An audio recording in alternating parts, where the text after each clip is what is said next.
पाकिस्तान का तवानाई का शोबा बिलखसूस ENP सेक्टर कई सालों से कई मसाइल से दो चार था, जिसकी नतीजे में नई ड्रिलिंग एक्टिविटीज़ नहीं हो पा रही थी। गर्ची कर्ज़ खुद बहुत बड़ा चैलेंज था। अल्टीमेटली मुख्तलिफ कंपनियों के साथ भी मुशावरत हुई और SIFC ने इसके अंदर एक बड़ा लीड रोल प्ले किया और जहां पर मसाइल थे उनको हल करने की कोशिश की गई और ये पॉलिसी के अंदर तरमीम की गई।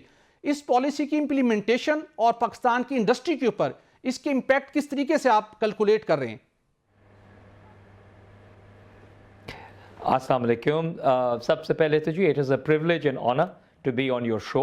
Thank you. बिकॉज आप उन चंद जर्नलिस्ट में से मैं कंसिडर करता हूँ जिनको इस पर्टिकुलर फील्ड का पता है, आपको समझ है, और आपके ज़्यादातर जो प्रोग्राम्स मैं देखता हूँ they are very focused on particular issues और आप बड़ी इन डेप्थ एनालिसिस करते हैं। तो जी सबसे पहले तो मैं आपको ये कहूँ कि देखें लास्ट टाइम कब एक बहुत बड़ी पॉलिसी ENP सेक्टर के लिए लाई गई थी। 2012 की बड़ी फेमस पॉलिसी है जिसके के बाद पाकिस्तान में ENP के शोबे में मज़ीद इन्वेस्टमेंट देखी गई, बड़ी डिस्कवरीज आई, ईस्ट मकोरी की, नशपा की, यू नेम इट, कादरपुर की बड़ी डिस्कवरीज। क्यों? क्योंकि एक अच्छी पॉलिसी लाई गई जिसमें एक अच्छा इंसेंटिव था एंड एज अ रिजल्ट सारी कंपनीज ने अपनी इन्वेस्टमेंट और फुटप्रिंट पाकिस्तान में बढ़ाया। अब अनफॉर्चुनेटली बहुत साल बीत गए, कोई नई पॉलिसी नहीं आई और आपने देखा होगा कि पाकिस्तान में जिस तरह आपने कहा सर्कुलर डेट की वजह से, बाकी मसाइल की वजह से एक लातादाद कंपनीज, मैं कुछ गिना देता हूँ, Tullow, BHP, BP, Petronas Malaysians, OMV, Austrians, ENI, Italians, Exxon, ये सारी कंपनीज बिल आखिर पाकिस्तान छोड़कर चली गई बिकॉज ऑफ वेरियस मसाइल आप कह सकते हैं।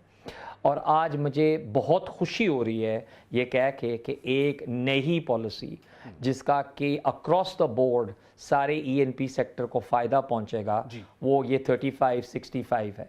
Now let's take a step back and let's look at all the benefits that you get out of this policy.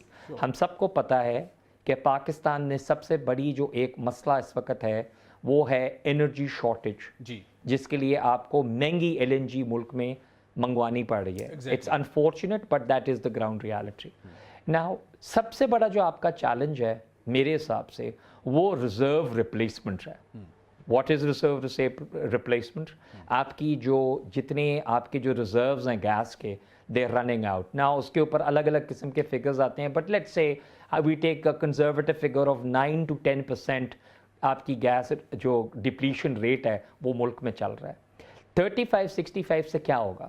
3565 से सबसे बड़ा फ़ायदा ये होगा कि जितनी ऑयल एंड गैस कंपनीज हैं जिनके के PCAs में प्रीवियसली 10% की अलाउंस थी of selling to the private sector, अब वो 35% तक गैस फरोख्त कर सकेंगे। जब वो 35% गैस फरोख्त करेंगे उनको नंबर 1 बेहतर प्राइस मिलेगी।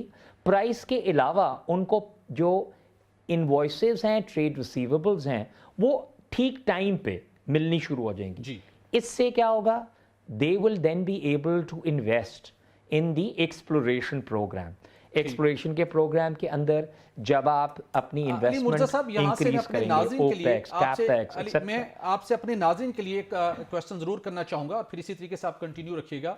जो हमारी पाकिस्तान के अंदर तेल और गैस पैदा करने वाली कंपनियां हैं, वो प्राइवेट सेक्टर की हो या गवर्नमेंट सेक्टर की, उनको जो भी रेलेवेंट पॉलिसी के मुताबिक टैरिफ मिलता है, जो प्राइस मिलती है, उस प्राइस का कितना फीसद हिस्सा अगेन कौमी खजाने में जमा हो जाता है? और इस पॉलिसी के तहत जब आप जो इसका फ्रेमवर्क बनाया गया है, जो भी कंपनी थर्ड पार्टी को गैस फरोख्त करेगी उसको अल्टीमेटली कौमी खजाने को भी क्या इससे फायदा होगा? चूंकि एक इंप्रेशन क्रिएट करने की कोशिश की गई जब इस मामले के अंदर कुछ डिले आया कि इससे जो सरकारी गैस कंपनीज हैं, डिस्ट्रीब्यूशन कंपनीज हैं, उनको नुकसान होगा और ये कुछ फ़ायदेमंद नहीं है, गैस महंगी हो जाएगी।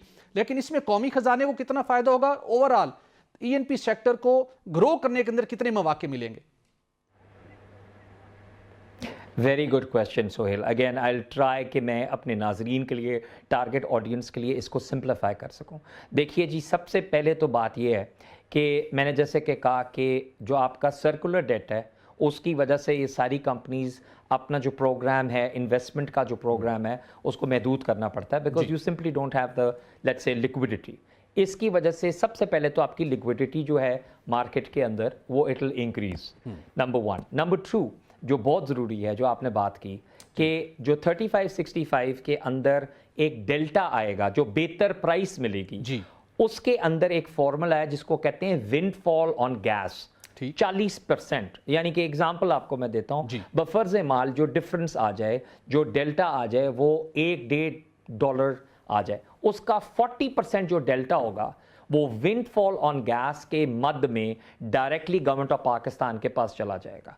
40%, वेरी हाई नंबर। Definitely. अब इसके अलावा जाहिर सी बात है, आप सारी चीज़ें ले लें बेहतर प्राइस के साथ, बेहतर रॉयल्टी, बेहतर जीएसटी, बेहतर एफईडी, वो सब तो है ही है, लेकिन ये जो 40% का मैंने आपको नंबर दिया है, ये सिर्फ और सिर्फ उसके ऊपर अप्लाई होगा जो आपका नया डेल्टा आ रहा है। So in my opinion win win situation है, और इसमें किसी किस्म का कोई, आप कह सकते हैं, there is no negativity at all. It is a very very Okay. Good policy in Great. Every respect. बिल्कुल ठीक।